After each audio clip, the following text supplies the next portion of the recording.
माननीय अध्यक्ष जी, आपका बहुत बहुत धन्यवाद कि आपने इतनी विस्तृत, इतनी सुंदर और इतने अच्छे तरीके से जो चर्चा कराई रेलवे की डिमांड ऑन ग्रांट्स पे, और कई माननीय सांसदों ने इसमें भाग लिया। कल रात में 12 बजे तक, करीब 11:30 बजे तक आपने इस चर्चा को किया। इसके लिए मैं आपका विशेष धन्यवाद देना चाहूँगा माननीय अध्यक्ष जी का कि आपने सभी माननीय सांसदों को अपनी अपनी बात कहने का एक मौका दिया, और उसमें किस तरह से सभी ने अपने अपने क्षेत्र की बातें रखी। कई ने अपने राष्ट्र के मुद्दे रखे, कई ने अपने अच्छे काम भी गिनाए, और कई ने अपनी और डिमांड्स भी रखी। मैं सभी मान्यवर सांसदों को धन्यवाद देना चाहूँगा कि आपने इतनी समृद्ध चर्चा में भाग लिया।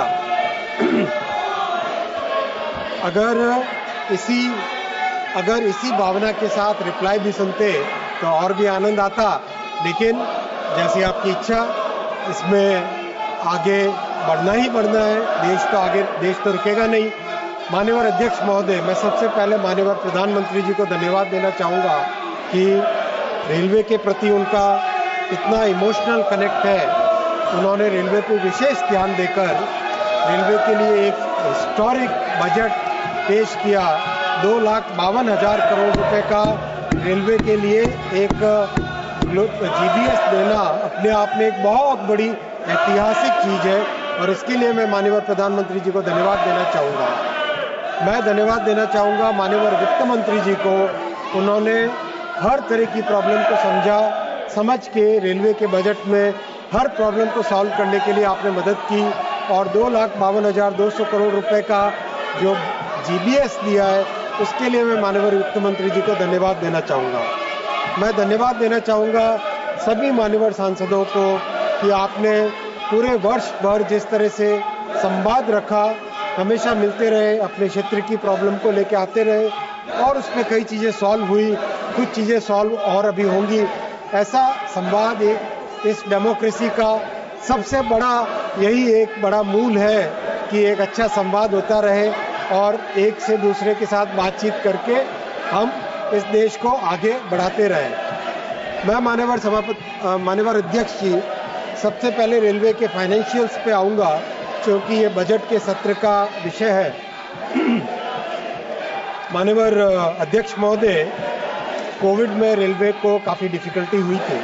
उन मुश्किलों से निकल के आज रेलवे एक हेल्दी सिचुएशन में आई है, और रेलवे के जो टोटल खर्चे हैं, उन खर्चों में बड़े खर्चों को, छोटे खर्चों को, सबको मिला के आज परिस्थिति ऐसी है कि करीब सारे खर्चे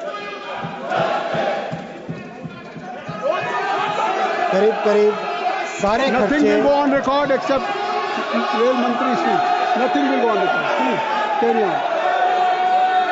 करीब सारे खर्चे रेलवे आज अपने ही इनकम से मीट कर पा रहा है। रेलवे का एक्सपेंडिचर में सबसे बड़ा आइटम है 1,16,000 करोड़ का, और पेंशनर्स है करीब 15 लाख, तो उनका पेंशन की कॉस्ट है करीब 66,000, 66,000 करोड़। एनर्जी की कॉस्ट 32,000 करोड़ है, और फाइनेंसिंग की कॉस्ट करीब 25,000 करोड़ है। ये सब करीब मिला के टोटल एक्सपेंडिचर 2,75,000 करोड़ का है, और इनकम रेवेन्यू करीब 2,78,000 करोड़ का है।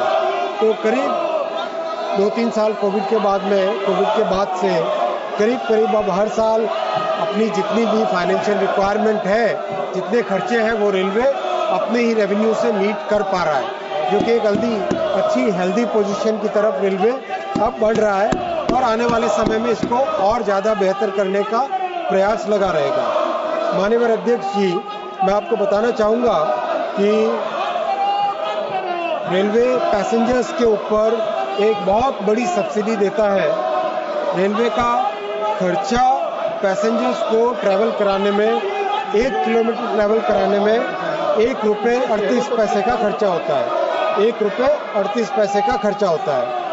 इसके अगेंस्ट रेलवे टिकट जो लेती है वो मात्र 73 पैसे का होता है, मात्र 73 पैसे का, यानी टोटल 53% ही रेवेन्यू लेती है, 47% डिस्काउंट होता है।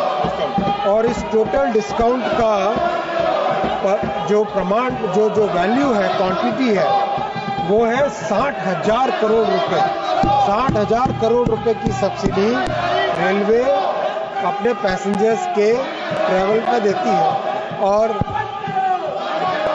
देती है और ये बेसिकली एक सोशल ऑब्लिगेशन की तरह से रेलवे लेती है और ये बहुत ही बड़ा एक महत्वपूर्ण ऑब्लिगेशन होता है। रेलवे ने 2020 के बाद में पैसेंजर फेयर्स नहीं बढ़ाए हैं और 2020 से कांस्टेंट है। आज भी किसी भी पड़ोसी देशों से भी कंपैरिजन करें तो रेलवे का किराया बहुत कम है। मैं अगर यूरोप के देशों से कंपैरिजन नहीं कर रहा अभी, उसमें तो 20 गुना, 15 गुना, 10 गुना है, लेकिन केवल अगर हमारे पड़ोस के देशों के साथ कंपैरिजन करें तो भी एक 350 किलोमीटर की जो ट्रैवल होती है, भारत में जहां 121 रुपये है, पाकिस्तान में 436 रुपये, बांग्लादेश में 323 रुपये और श्रीलंका में 413 रुपये। मतलब अगर हम यूरोप से कंपेयर करें तो यूरोप में तो 5 गुना, 10 गुना, 15 गुना, 20 गुना होगा। इतना एक सब्सिडाइज ट्रैवल भारत में होता है। ये बहुत बड़ी महत्वपूर्ण बात है। माननीय अध्यक्ष जी, मैं दूसरे विषय पे आऊँगा। सेकेंड पॉइंट है हमारे रेलवे के मेजर परफॉर्मेंस पैरामीटर्स। माननीय अध्यक्ष जी, गौरव की बात है, बहुत ही गौरव की बात है और विपक्ष के सभी साथी भी इसमें गौरव करेंगे, सभी साथी गौरव करें इसमें कि आज भारत विश्व के टॉप 3 लोडिंग कंट्रीज में कन्वर्ट हो रहा है। इस साल 1.6 billion ton cargo railway carry करेगा, जो कि अपने आप में एक इतिहास है, रिकॉर्ड है। और अब सिर्फ चाइना और यूएस और भारत ये टॉप 3 हो गए हैं। ये एक बहुत बड़ी उपलब्धि है देश की और इसके लिए मैं माननीय अध्यक्ष महोदय, मैं सभी देशवासियों को और सभी सांसदों को और सभी रेलवे के कर्मचारियों को धन्यवाद देना चाहूँगा। अध्यक्ष जी, 34,000 किलोमीटर रेलवे के ट्रैक बने, जो कि जर्मनी के पूरे रेलवे नेटवर्क से भी ज़्यादा है। अध्यक्ष जी, ट्रैक जो रिप्लेस हुए, पुरानी पटरियों को रिप्लेस करके नई पटरी बनाना, तो उसमें 50,000 किलोमीटर नई पटरियां बनी हैं और उसके कारण सेफ्टी में बहुत बड़ा इम्प्रूवमेंट आया है। अध्यक्ष जी, 12,000 फ्लाईओवर्स और अंडरपासेस बने, जिससे कि बहुत बड़ा देश में इसका लाभ हुआ है। और कोविड के बाद में पैसेंजर्स इस बार फिर 720 करोड़ से ज़्यादा पैसेंजर्स भारत की रेलवे कैरी करेगी, जो अपने आप में बहुत बड़ी एक उपलब्धि है। LHB कोचेस जो जहां मात्र 400-500 बनते थे, अध्यक्ष जी अब 5,000, 5,500 बनते हैं और 41,000 LHB कोचेस बने हैं इन 10 वर्षों में। अध्यक्ष जी, लोकोमोटिव का प्रोडक्शन, इंजन का प्रोडक्शन 1,400 पे पहुंच गया है, जो पूरा अमेरिका, पूरे यूरोप, इन दोनों को जोड़ दे उससे भी ज़्यादा है भारत का लोकोमोटिव का प्रोडक्शन। अध्यक्ष जी, गौरव की बात है, देश ने 2 लाख वैगन ऐड किए अपनी फ्लीट में, 2 लाख वैगन ऐड किए, बहुत बड़ी बात है ये। 14,000 ब्रिजेस को पूरा रीबिल्ड किया, रिहेबिलिटेट किया है। अध्यक्ष जी, 3,300 स्टेशन को डिजिटल कंट्रोल पे लेके आए हैं, जो कि अपने आप में बहुत बड़ी उपलब्धि है। अध्यक्ष जी, एक ऐसा आपके साथ शेयर करना चाहूँगा जिसमें अगर 1 सेकंड के लिए भी माननीय सांसद महोदय सुने तो उनकी छाती गर्व से फूल उठेगी। अध्यक्ष जी, आज भारत रेलवे का बड़ा एक्सपोर्टर बन के उभरा है और ऑस्ट्रेलिया में मेट्रो के कोच जा रहे हैं, UK, Saudi Arabia, France, Australia, इन सब में बोगी जा रही है भारत की एक्सपोर्ट होके। फ्रांस, मैक्सिको, रोमानिया और स्पेन, जर्मनी और इटली में प्रोपल्शन के इक्विपमेंट जा रहे हैं। मोजाम्बिक, बांग्लादेश, श्रीलंका में पैसेंजर कोच जा रहे हैं और जल्दी ही मरहोरा में, सारण जिले में, बिहार में बनने वाले लोकोमोटिव जाएंगे दुनिया भर में एक्सपोर्ट होने के लिए। और तमिलनाडु से बने हुए पहिए, व्हील्स सारी दुनिया में एक्सपोर्ट होंगे। ये गौरव की बात है माननीय अध्यक्ष जी, और पूरा देश इसमें गौरव करे। ये प्रधानमंत्री जी का मेक इन इंडिया का बहुत बड़ा सबूत है। माननीय अध्यक्ष जी, मैं और बताना चाहूँगा, इस साल 2025 में भारतीय railway scope 1 net zero achieve करेगा। स्कोप 1 नेट जीरो बहुत बड़ा टारगेट है। इस टारगेट को 2025 में भारतीय रेलवे अचीव करेगा। अध्यक्ष जी, 5 लाख लोगों को भारतीय रेलवे ने रोजगार दिया है, 5 लाख लोगों को। और एज वी स्पीक आज भी 1 लाख लोगों के लिए भारतीय रेलवे में रिक्रूटमेंट का काम चल रहा है। 1 लाख लोगों के लिए रिक्रूटमेंट का काम चल रहा है। अध्यक्ष जी, रेलवे ने फ्रेट कॉरिडोर को करीब कंप्लीट कर दिया है और बहुत बड़ा फोकस है सेफ्टी पे। मैं इस विषय पे आना चाहूँगा। बहुत सारे टेक्नोलॉजिकल चेंज किए हैं सेफ्टी पे, longer rail, better quality of rail, electronic interlocking, fog safety device, इन सब को लाके भारत की रेलवे ने बहुत बड़ा फोकस करके एक सिग्निफिकेंट इंप्रूवमेंट लेके आए। बेटर मेंटेनेंस प्रैक्टिसेस लेके आए और ट्रैक मेंटेनेंस के लिए एक नई तरह की एक गाड़ी बनी है, RCR कहते हैं इसको, रेल कम रोड व्हीकल, वो बना के जिससे कि ट्रैक मेंटेनेंस को बहुत ज़्यादा सामान कैरी नहीं करना पड़े। प्राइमरी रेल रिन्यूअल 50,000 किलोमीटर किया है। अध्यक्ष जी, इन सब का रिजल्ट ये आया है कि जो वेल्डिंग के फेलियर होते थे, पहले 3,700 होते थे 2013-14 में, आज 90% कम होके मात्र 300 से कम रह गए थे। अध्यक्ष जी, वैसे ही रेल फ्रैक्चर, पहले रेल फ्रैक्चर बहुत सुनते थे, आज रेल फ्रैक्चर जो 2013-14 में 2,500 होते थे, वो मात्र 240 रह गए हैं। वो भी ये उसी काम का परिणाम है ये।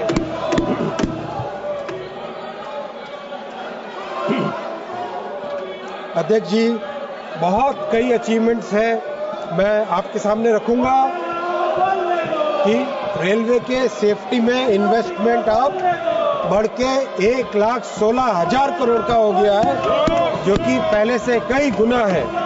और इसका रिजल्ट, इन सब काम का जो रिजल्ट आया है, उस रिजल्ट में अगर आप जानेंगे सबको खुशी होगी। सर ये क्या हो रहा है? सर वीडियो बना रहे हैं, सर वीडियो बना रहे हैं, वीडियो बन रही है यहाँ पे सर। सर ये करो, सर सस्पेंड करो, सर वीडियो बन रही है।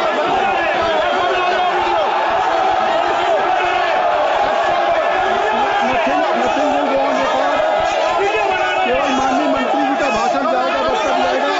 आप कृपया सदन की मर्यादा रखें। Mister Tagore, you can make any video from the bell.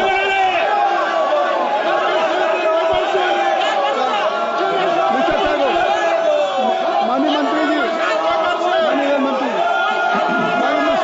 माननीय अध्यक्ष जी, इन सब चीजों का परिणाम ये आया है कि माननीय लालू यादव जी के समय में minister is railway budget. I think so he is giving information and contents and all the developmental work. Kindly you should have patience to listen. माननीय मंत्री जी, काइंडली एड्रेस। माननीय लालू जी के समय में 234 एक्सीडेंट होते थे, उसमें डिरेलमेंट मिलाए 464 होते थे, यानी करीब 700 के आसपास एक्सीडेंट साल के होते थे माननीय लालू यादव जी के समय में, यानी 365 में 700 करीब डेली 2 के बराबर होते थे। वैसे ही ऑनरेबल ममता बनर्जी जी के समय में 165 एक्सीडेंट्स होते थे, 230 उसमें डिरेलमेंट जोड़ो तो 395, 395 यानी डेली एक।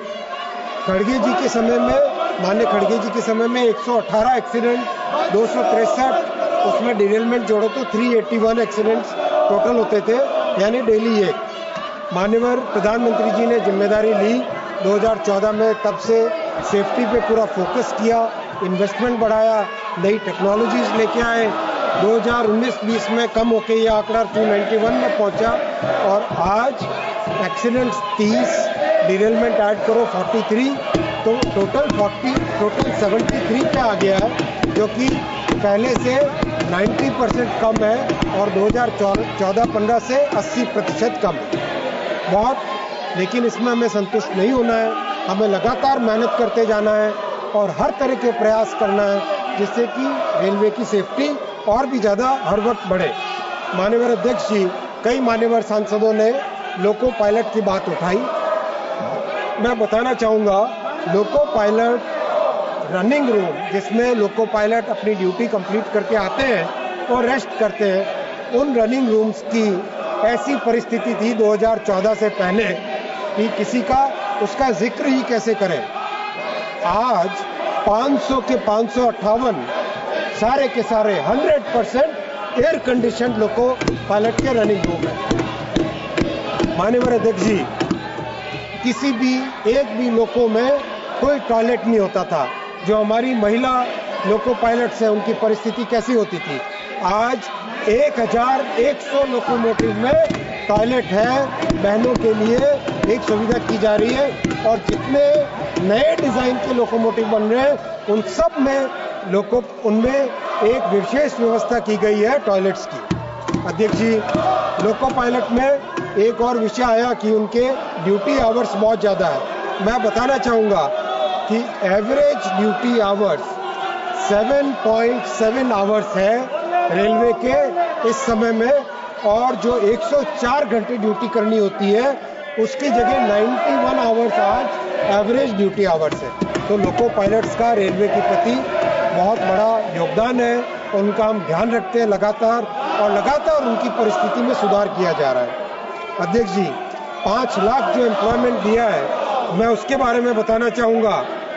पहला एग्जाम किया, उसमें 1,26,00,000 एम्प्लॉइज कैंडिडेट्स थे। 68 दिन तक एग्जाम चला, 133 शिफ्टों में, 211 शहरों में, 726 सेंटर में और 15 भाषा में। कहीं कोई प्रॉब्लम नहीं, कोई पेपर लीक नहीं, कहीं कोई दिक्कत नहीं आई।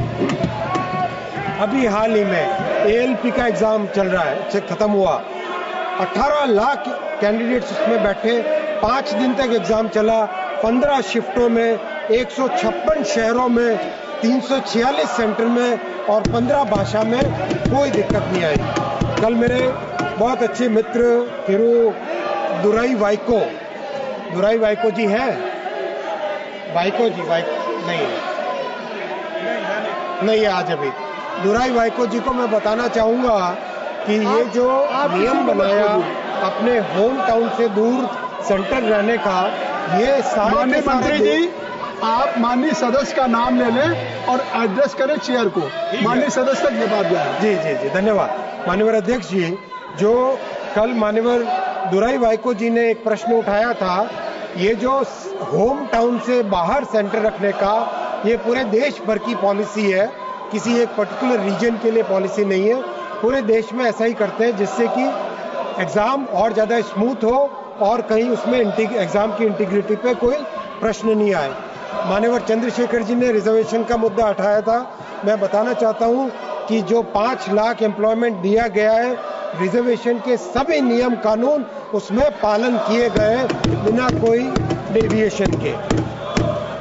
अध्यक्ष जी, रेलवे में एम्प्लॉयमेंट के लिए 60 साल में पहली बार एनुअल कैलेंडर की व्यवस्था की गई है और उसको 2025, 2024 दोनों वर्षों में प्रॉपर्ली इंप्लीमेंट किया जा रहा है। अध्यक्ष जी, मैं आऊंगा पैसेंजर ट्रेन ऑपरेशंस पे। बहुत सारे मान्यवर सांसदों ने कहा कि जनरल कोच की संख्या कम हुई है। मैं एकदम स्पष्ट बता देना चाहता हूं, प्रधानमंत्री श्री नरेंद्र मोदी जी की सरकार गरीबों के प्रति समर्पित है, मिडिल क्लास के प्रति समर्पित है और हमारी पार्टी अंत्योदय की भावना से काम करती है, हमेशा से गरीबों के लिए काम करती है, मिडिल क्लासेस के लिए काम करती है। और आज आप देखोगे, आज जो टोटल हमारे कोच की फ्लीट है, उस टोटल फ्लीट में से जो स्लीपर और जनरल कोचेज हैं वो 56,000 स्लीपर और जनरल कोच है और एसी कोच मात्र 23,000 है, यानी 70% है स्लीपर और जनरल कोच अध्यक्ष जी और 30% है एसी कोच। इतना क्लियर, जो पहले 2/3 1/3 था वो आज 70-30 की तरफ रेशियो शिफ्ट हो गया है। इस साल भी करीब 4,160 स्लीपर और जनरल कोचेस बनाए जा रहे हैं और कंटिन्यूसली जनरल कोच बनाने का प्रयास बढ़ाया जा रहा है। 17,000 जनरल कोच बनाने का प्रोग्राम ऑलरेडी सैंक्शनड है। कहीं पर भी गरीब से गरीब यात्री को भी रेलवे की सुविधा में दिक्कत नहीं आएगी, इतना आप विश्वास रखिए। माननीय अध्यक्ष जी, मैं आऊंगा, जो कई मान्यवर सांसदों ने भीड़ भाड़ के बारे में की, भीड़ भाड़ के लिए उसकी किस तरह से व्यवस्था हो, उसके लिए पिछले साल होली में 604 स्पेशल ट्रेन चलाई थी। फिर गर्मी के मौसम में छुट्टियों में करीब 13,000 स्पेशल ट्रेन चलाई। फिर छठ और दिवाली में 8,000 स्पेशल ट्रेन चलाई और महाकुंभ के समय में 17,330 स्पेशल ट्रेन चलाई, जिसके लिए दिन रात मेहनत की और एक बहुत बड़ा प्रयास किया, जिससे कि देश भर से श्रद्धालु जन आके इतने बड़े इस जो संकल्प में, इस भागीरथी संकल्प में भाग ले सके। और इसमें रेलवे ने करीब 2.5 साल से काम चालू किया था, 2.5 साल पहले काम चालू किया था। गंगा जी पर नया पुल बनाया, जंगाई फाफामऊ की लाइन को डबल किया, 21 फ्लाईओवर अंडरपास बनाए, 3 नई वॉशिंग लाइन बनाई, 48 प्लेटफॉर्म्स को बढ़ाया, 23 परमानेंट होल्डिंग एरियाज बनाए, एक स्टेशन पे पूरे के पूरे 9 स्टेशन पे काम किया और बहुत अच्छा। मान्य श्रद्धालुओं का बहुत भीड़ थी, बहुत ज्यादा रश था, फिर भी सभी श्रद्धालुओं ने जी भर के आशीर्वाद दिया। मैं सबको धन्यवाद देना चाहता हूँ। आपके इस आशीर्वाद से रेलवे का हमेशा आगे बढ़ने का एक मौका मिलेगा। मैं धन्यवाद देना चाहूँगा माननीय प्रधानमंत्री जी को, लगातार फॉलोअप करते थे, एक एक बात की जानकारी रखते थे। माननीय गृह मंत्री जी का लगातार फॉलोअप करते थे, बराबर गाइडेंस देते थे।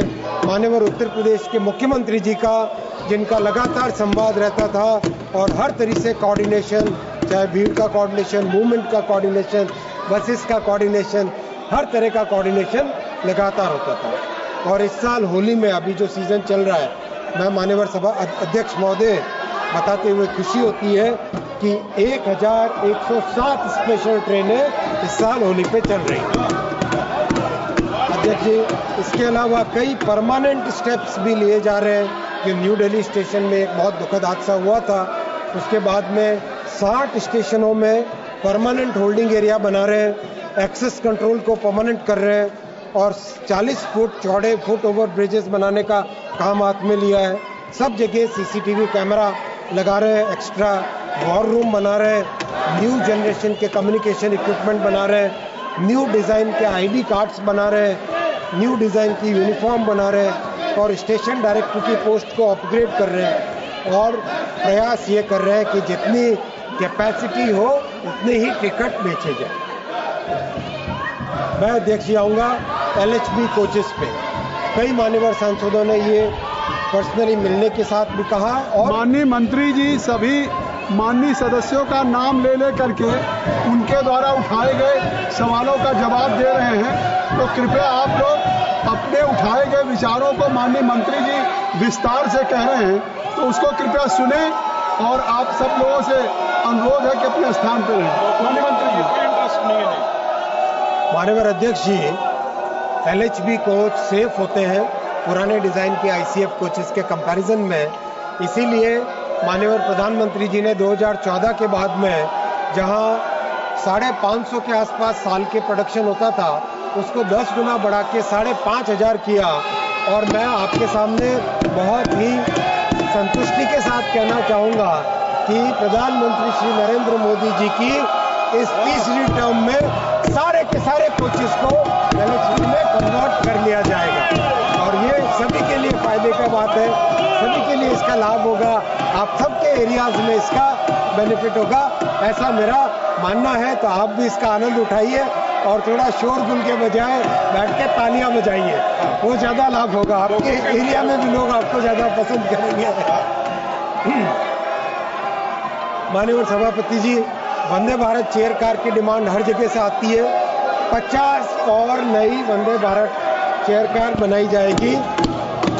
स्लीपर का वंदे भारत स्लीपर 260 नई वंदे भारत स्लीपर बनाई जाएंगी।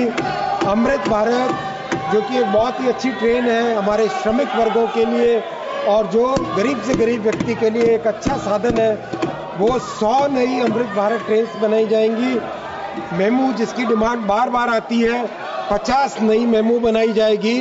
और नमो भारत ट्रेन जो कि बहुत अच्छी चल पड़ी है, वैसी 50 और नई ट्रेन बनाई जाएगी।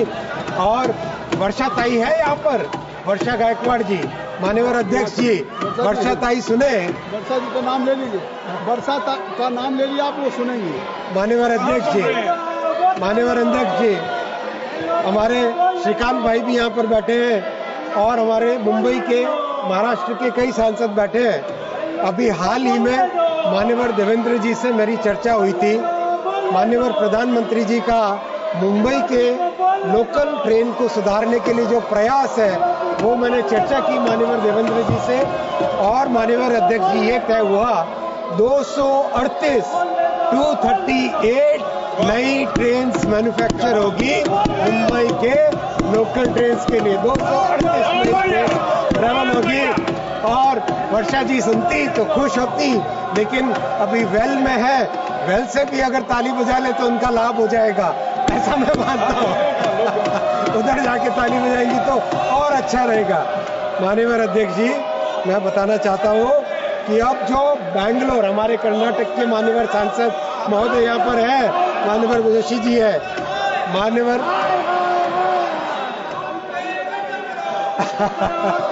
माननीय अध्यक्ष जी, मैं आपको ये भी बताते हुए हर्ष होता है कि कर्नाटक में बेंगलुरु के सबअर्बन के लिए जो ट्रेन्स मैन्युफैक्चर, ट्रेन्स के प्रोक्योरमेंट में दिक्कत आ रही थी, उसको सॉल्व करने के लिए ये निर्णय लिया गया है कि बेंगलुरु सबअर्बन की ट्रेन्स भी अब आईसीएफ चेन्नई में बनेंगी, रेलवे उसको मैन्युफैक्चर करके देगा।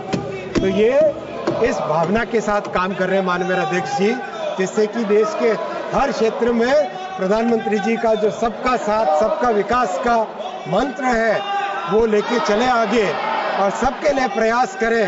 इसमें थोड़ा आपका, विपक्ष का भी प्रयास हो जाए तो बहुत अच्छा रहेगा और ऐसा ही मेरा सबसे निवेदन है। माननीय अध्यक्ष जी, मैं आता हूँ एक बहुत इंपॉर्टेंट डेवलपमेंट रेलवे में जो हुआ है उसके ऊपर।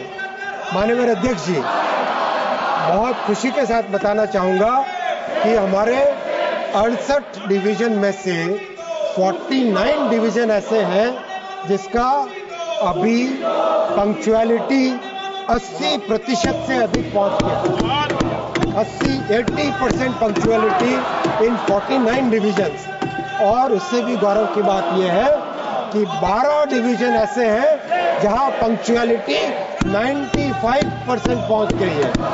ये विश्व के जो बड़े विकसित और समृद्ध राष्ट्र हैं, उन राष्ट्रों के बराबर पहुंचने की एक प्रयास है। इसमें अभी बहुत मेहनत करनी है और भी मेहनत करेंगे, लेकिन कम से कम 12 डिवीजन आज ऐसे हो गए जहां पे 95% पंक्चुअलिटी पहुंच गई है। माननीय अध्यक्ष जी, बात कवच की आई, कई माननीय सांसदों ने कवच की बात कही, मैं डिटेल में इसके बारे में चर्चा कर चुका हूं। आज मैं बताना चाहूँगा कि जो काम विश्व के दूसरे देशों ने 1980-1990 में किया था, वो काम भारत में मोदी जी के आने के बाद में ही आरंभ हुआ।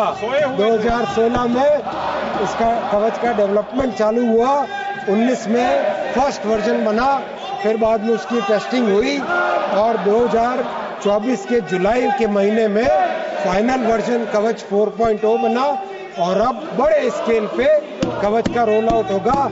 10,000 लोकोमोटिव पे और 15,000 किलोमीटर पे एक साथ कवच का काम चालू हो रहा है। और अध्यक्ष जी, आसान काम नहीं है ये। पूरी तरह से पूरा टेलीकॉम का नेटवर्क, जैसा BSNL का नेटवर्क है वैसा पूरा बनाना पड़ता है। ये केवल एक डिवाइस नहीं है कि लोकोमोटिव के ऊपर रख दिया, इसमें बहुत केयरफुली पूरी हर 5 किलोमीटर 10 किलोमीटर पे टेलीकॉम के टावर लगते हैं, उसके ऊपर टेलीकॉम का इक्विपमेंट लगता है, पूरे रेलवे ट्रैक के साथ ऑप्टिकल फाइबर केबल का नेटवर्क लगता है, हर स्टेशन पे डेटा सेंटर बनता है और उसके बाद में लोको और ट्रेन के ऊपर कवच का डिवाइस लगता है।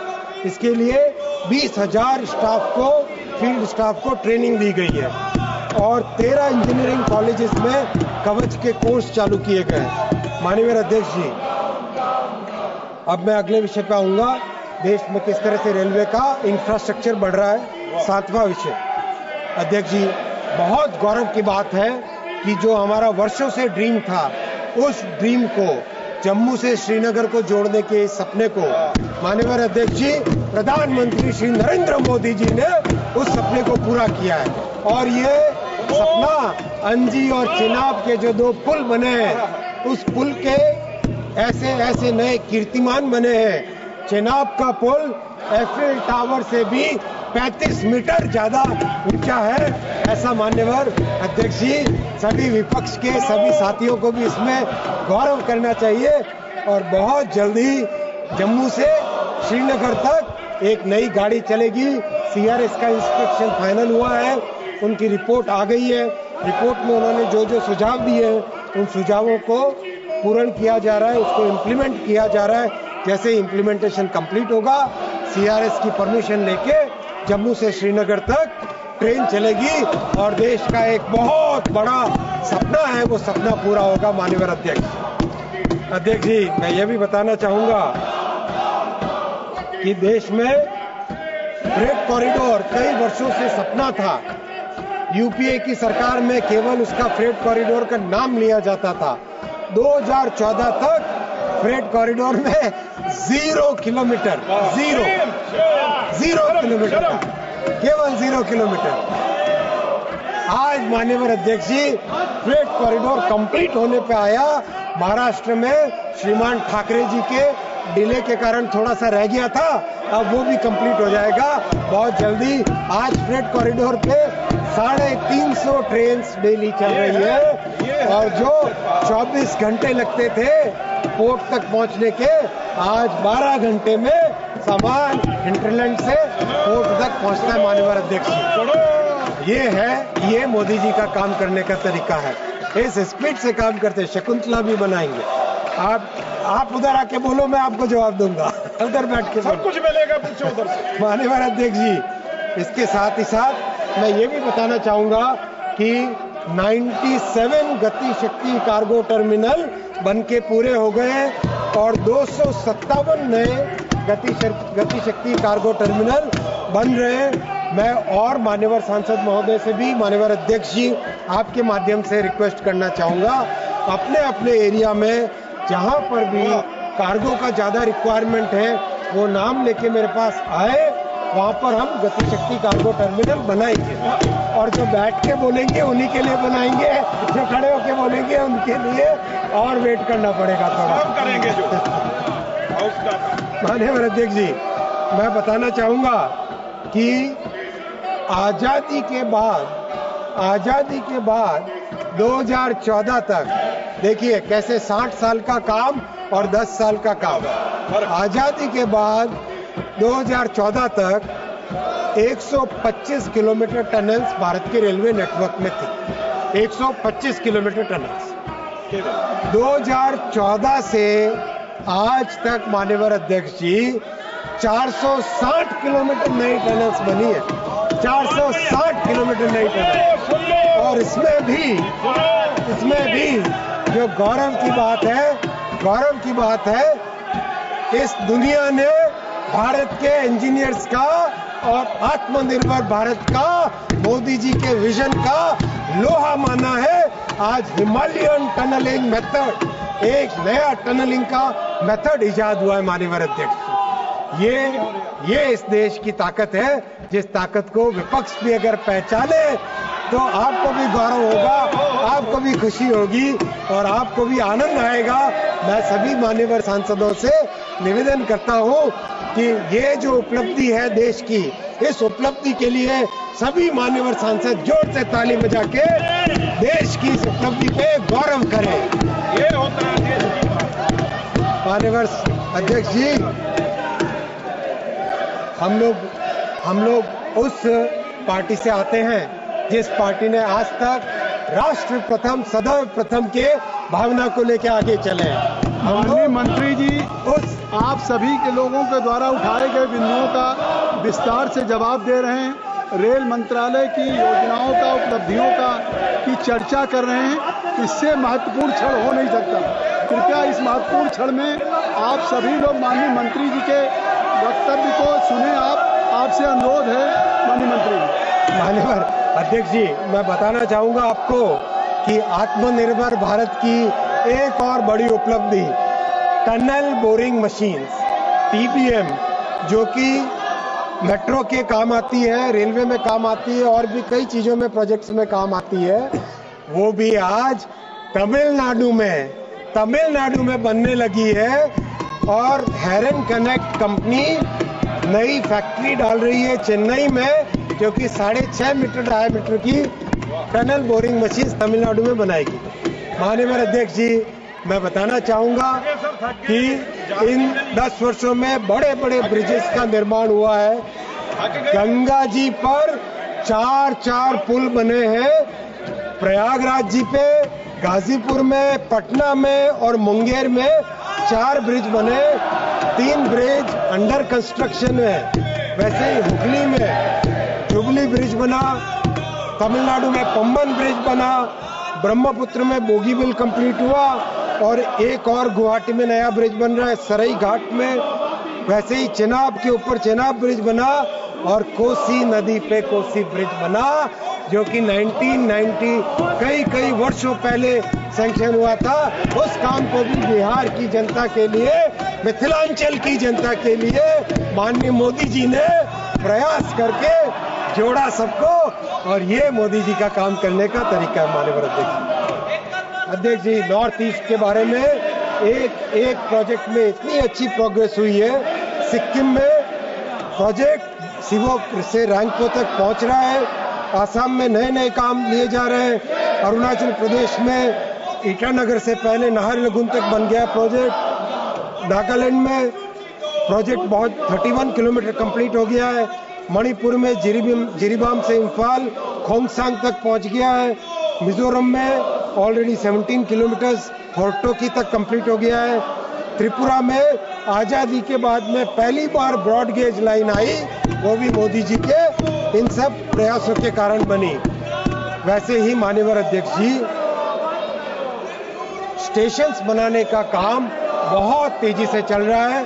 और कल मान्यवर एक सांसद महोदया ने, कई मान्यवर सांसदों ने एक तथ्य रखा था, वो मैं स्पष्ट करना चाहूंगा मान्यवर अध्यक्ष जी। हमारी जो स्टैंडिंग कमेटी है, मान्यवर CM रमेश जी से मेरी बात हुई, ये एक कम्युनिकेशन गैप हो गया था। टोटल 7 स्टेशन बनके इनॉग्रेट हो चुके हैं और 129 स्टेशन कंप्लीट हो गए हैं, जिसका जल्दी ही इनॉग्रेशन होएगा। और 2025-26 में और भी कई सारे स्टेशन बनेंगे। अध्यक्ष जी, ये विश्व की सबसे बड़ी स्टेशन रीडेवलपमेंट कार्यक्रम हाथ में लिया हुआ है और इसमें सभी का सहयोग पड़ेगा। एक मान्यवर सांसद ने कल विषय उठाया था, मान्यवर सुधा जी ने,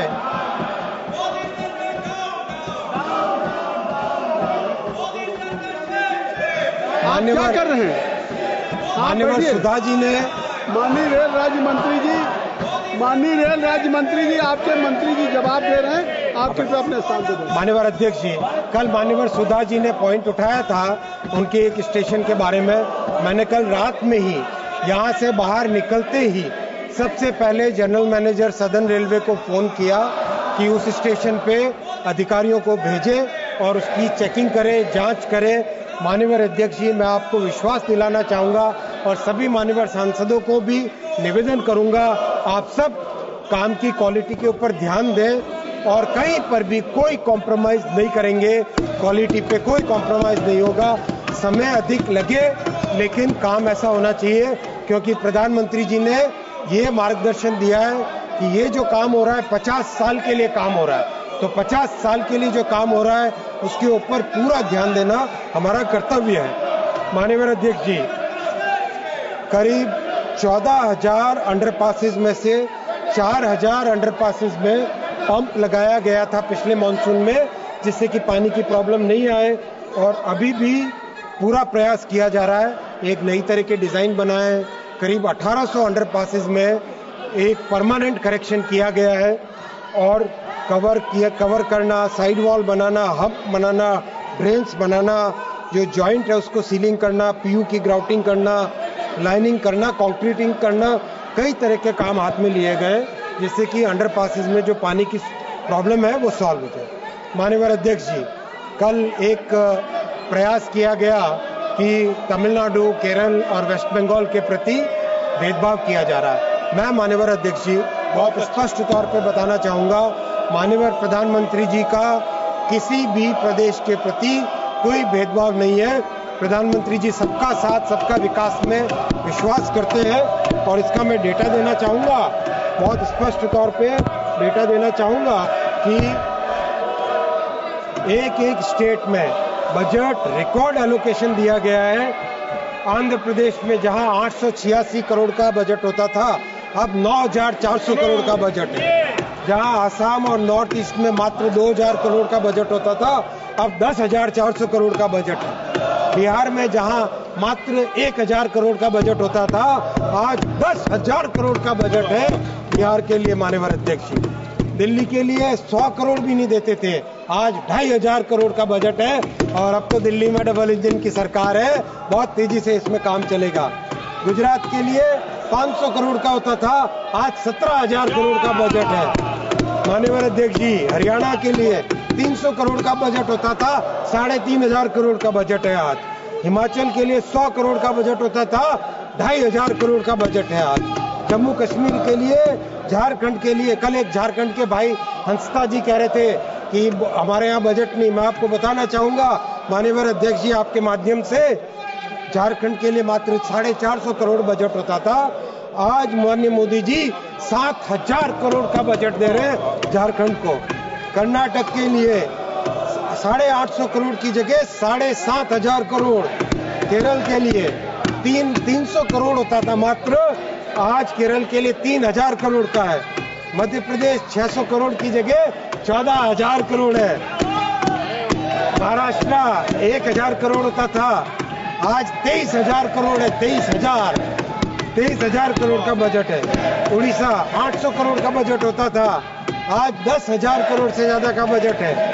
पंजाब में हमारी सरकार नहीं है, फिर भी जो 225 करोड़ का बजट था, आज 5,500 करोड़ का बजट है। माननीय अध्यक्ष जी, राजस्थान में अब डबल इंजन की सरकार बनी है, 682।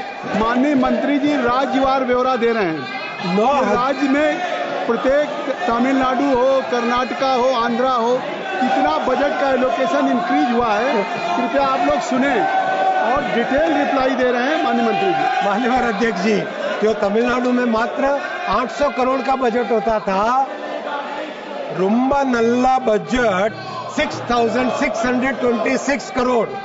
मैं प्रयास कर रहा हूं 2-3 शब्द बोलने का, तो ये भेदभाव की जो आरोप लगाते हैं, वो भेदभाव का आरोप एकदम गलत है। तेलंगाना नया स्टेट बना, 5,500 करोड़ का बजट है, 5,337। उत्तराखंड मात्र 100 करोड़ का बजट होता था, 4,600 करोड़ का बजट है। उत्तर प्रदेश मात्र 1,000 करोड़ का बजट होता था, इतने बड़े प्रदेश का आज 19,000 करोड़ का बजट है उत्तर प्रदेश के लिए। और मान्यवर जो वेस्ट बंगाल के हमारे सांसदों ने अध्यक्षीय विषय उठाया, बंगाल में मात्र 4,380 करोड़ का बजट होता था, आज मोदी जी 14,000 करोड़ का बजट दे रहे हैं। ये इतना बड़ा बजट है, कहाँ पर भेदभाव की बात है? माननीय अध्यक्ष जी, मैं केवल एक निवेदन कर सकता हूँ, और मैं कई माननीय सांसदों को इन पर्सन भी मैंने रिक्वेस्ट किया है कि माननीय मुख्यमंत्रियों से निवेदन करके जो लैंड एक्विजिशन का काम है, लॉ एंड ऑर्डर का काम है, उसमें रेलवे की मदद करें ताकि काम आगे बढ़े।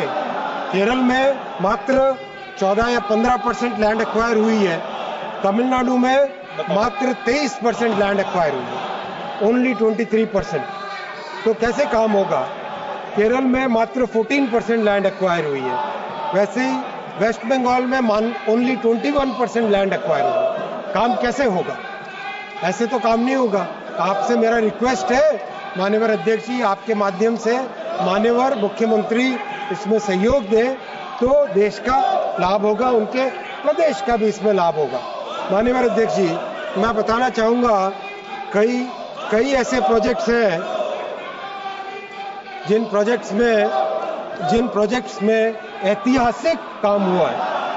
कोलकाता मेट्रो 1972 में स्टार्ट हुआ था। माननीय अध्यक्ष जी, 1972 में स्टार्ट हुआ था। 1972 से 2014 42 साल हुए। 42 साल में मात्र 28 किलोमीटर का काम हुआ। 42 साल। मोदी जी के इन 10 वर्षों में 38 किलोमीटर का काम हुआ है। कहाँ 42 साल का काम और कहाँ ये 10 साल का काम। ये काम का परिणाम है। इसलिए आज लगता है कि माननीय सांसद महोदय थोड़ा और अगर धैर्य के साथ सुनते तो बहुत अच्छा रहता। आपको भी कई जवाब मिलते, कई अच्छी चीजें आप जान पाते। माननीय अध्यक्ष जी, मैं अब आऊंगा। कई माननीय सांसदों ने बुलेट ट्रेन पे विषय उठाया। मैं बुलेट ट्रेन के बारे में आपको ये बताना चाहूँगा कि ये एक जो माइंडसेट है उसकी बात है। माइंडसेट की बात है। कई माननीय सांसदों ने कहा कि बुलेट ट्रेन की जरूरत है। ये भावना कांग्रेस के समय से एक लगातार अपने अंदर एक हीन भावना भरने की कोशिश की गई थी। ये उसी भावना का परिणाम है। हमें माननीय अध्यक्ष जी आगे बढ़ना है, देश को आगे लेके जाना है और इस तरह से प्रोजेक्ट्स लेने जिससे कि जो आने वाली जनरेशन से उनके लिए हम कुछ खड़ा करें। माननीय अध्यक्ष जी, और भी माननीय सांसदों के सभी विषय है वो सारे के सारे एक माननीय सांसद के विषय नोट किए गए। मैं सभी को डिटेल में जवाब दूंगा और मैं माननीय अध्यक्ष जी को, माननीय प्रधानमंत्री जी को, माननीय वित्त मंत्री जी को धन्यवाद देना चाहूँगा कि रेलवे के लिए इतना अच्छा बजट का सपोर्ट दिया और इस सपोर्ट के लिए माननीय सांसदों का भी धन्यवाद देना चाहूँगा। इसी भावना के साथ मिलकर काम करें। माननीय अध्यक्ष जी, राष्ट्र प्रथम सदैव प्रथम को आगे रखें, अंत्योदय की भावना को साथ रखें, सबका साथ सबका विकास के प्रधानमंत्री जी के मंत्र को लेके आगे बढ़े। बहुत बहुत धन्यवाद माननीय अध्यक्ष।